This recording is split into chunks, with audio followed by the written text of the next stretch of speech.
Hello guys, welcome to my YouTube channel. इस video में आज हम बताएंगे आपको चैप्टर फर्स्ट जो है क्लास 9th का नंबर सिस्टम्स वाला। इसको आज हम इसकी एक्सरसाइज जो है 1.1 उसको आज हम सॉल्व करने वाले हैं। तो इस चैप्टर के थोड़े इंट्रोडक्शन मैं करा देती हूँ आपका। तो इस चैप्टर का इंट्रोडक्शन में सबसे पहले हमने पिछली वीडियो में मैंने आपको बताया था, जो आपकी जो क्लास 8th थी उसमें आपको ये लाइन पर ड्रॉ करना, किसी भी रेशनल नंबर को लाइन पर पुट करना, वो सारी चीज़ हमने 8th क्लास में ही पढ़ लिया था। और इसमें इरेशनल नंबर्स के बारे में है, रेशनल नंबर्स के बारे में। रेशनल नंबर्स हमें पता ही है, रेशनल नंबर्स वो होते हैं जो कि पी अपॉन क्यू की फॉर्म में होते हैं, जहाँ पे पी और क्यू जो होते हैं वो दोनों इंटीजर्स होते हैं, बोथ आर इंटीजर्स। एंड जो क्यू होता है, जो नीचे वाला डिनोमीटर होता है, वो नॉट इक्वल टू 0।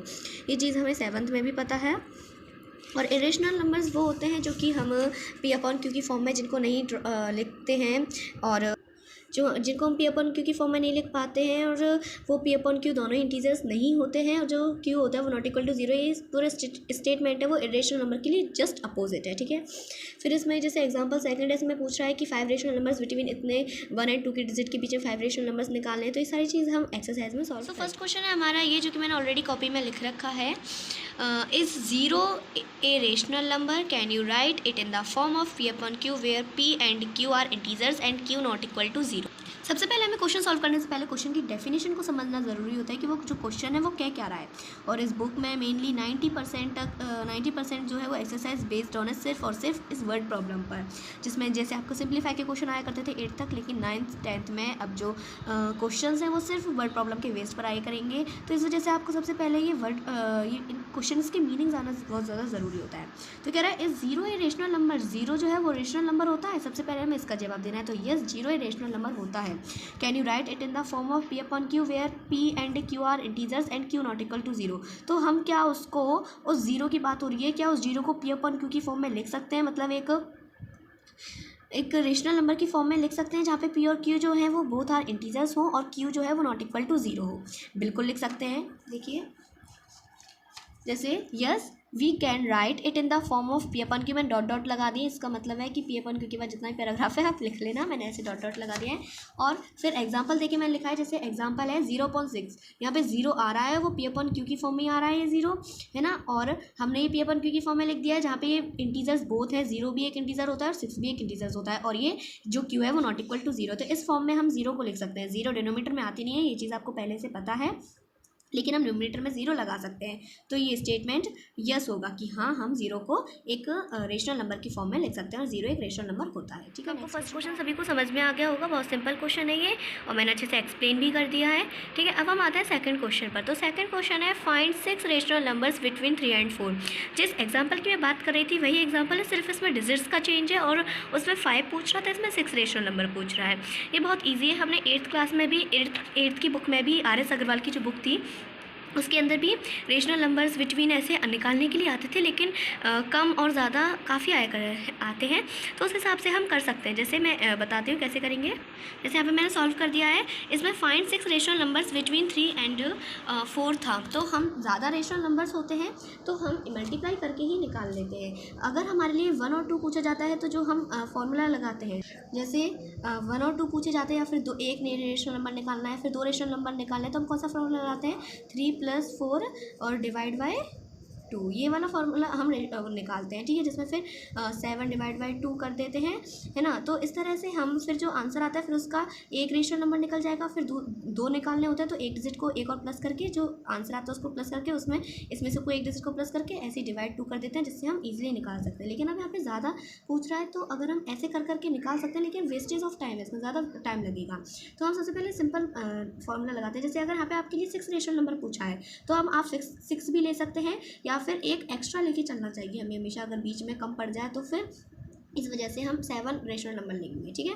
तो हम 3 और 4 का बोथ साइड 7 का मल्टीप्लाई कर देंगे। 6 तो इसमें पूछ ही रहा है, लेकिन हम एक एक्स्ट्रा लेके चलेंगे, ठीक है, क्योंकि कम पड़ गए तो गलत हो जाएगा, ज़्यादा पड़ गए तो कोई बात नहीं है। तो 3 इंटू 7 किया तो 21 और 4 इंटू 7 किया तो 28। अब 21 और 28 के बीच में तो काफ़ी रेशनल नंबर आप निकाल सकते हैं, 22, 23, 24, 25, 26, 27। तो आपके ये 6 रेशनल नंबर्स निकल गए, ठीक है।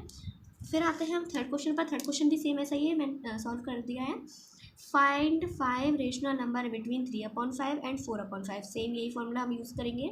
इसमें 5 रेशनल नंबर्स पूछ रहा है तो हम 6 ले लेंगे, ठीक है। ज़्यादा पूछा है इस वजह से हम मल्टीप्लाई का ही ले लेंगे, यही वाला जो हमने यहाँ पे किया था। लेकिन यहाँ पे सिंगल सिंगल डिजिट्स थी, लेकिन यहाँ पे डेनोमीटर में दे रखा है, डेनोमीटर न्यूमरेटर में दे रखा है, ठीक है। तो अब यहाँ पे 5 रेशनल नंबर पूछ रहा है तो हम 6 ले लेंगे, और बोथ साइड्स हम न्यूमरेटर में डिवाइड कर रहे हैं तो डिनोमीटर में भी डिवाइड करेंगे, ठीक है। तो बोथ साइड्स अगर हम 6 का डिवाइड करेंगे दोनों डिजिट्स में, न्यूमरेटर और डिनोमीटर दोनों साइड अगर हम 6 का डिवाइड मल्टीप्लाई करेंगे, 6 3 ज़ा 18 और 5 6 ज़ा 30 और 4 6 ज़ा 24 और नीचे 30 आ गया। तो डिनोमीटर सेम है तो ऊपर के हम नंबर्स ले सकते हैं। तो काफ़ी नंबर्स आ गए हमारे लिए, 19 20 21 22 23 अपॉन में 30 आ गया। तो 5 रेशनल नंबर हमने निकाल लिए, 23 तक निकाल लिए, ठीक है। आप 18 और 24 लिख सकते हैं, लेकिन अभी हमारे पास है तो हम नेक्स्ट से स्टार्ट करेंगे, ठीक है।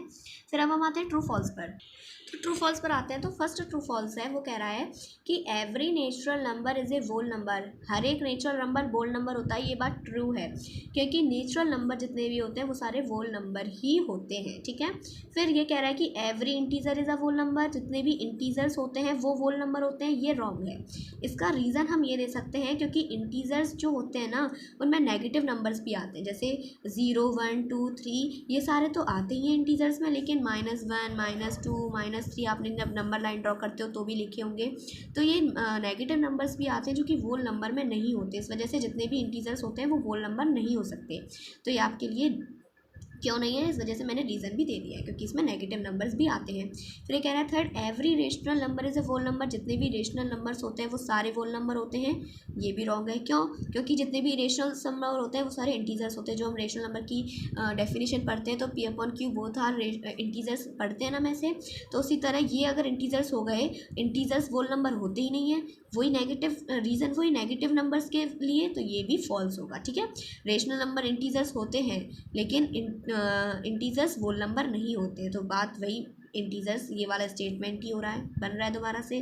तो अगर आपको यहीं पे जाना है तो रेशनल नंबर भी नेगेटिव होते हैं, इस वजह से ये भी वोल नंबर नहीं हो सकते, ठीक है। तो ये आई होप आपको ये 1.1 एक्सरसाइज है पूरी समझ में आई होगी। इसमें कम ही क्वेश्चन है, 1 2 3 4 ही क्वेश्चन है सिर्फ इसमें। तो अगर आपको कोई भी क्वेश्चन समझ में नहीं आया अभी भी, तो आप मेरे को कमेंट में ज़रूर बताइएगा, मैं फिर से एक बार समझा दूँगी। वैसे आपको सारे क्वेश्चन समझ में आ गए होंगे, मैंने अच्छे से बताए हैं आप सभी को। Thank you for watching my video.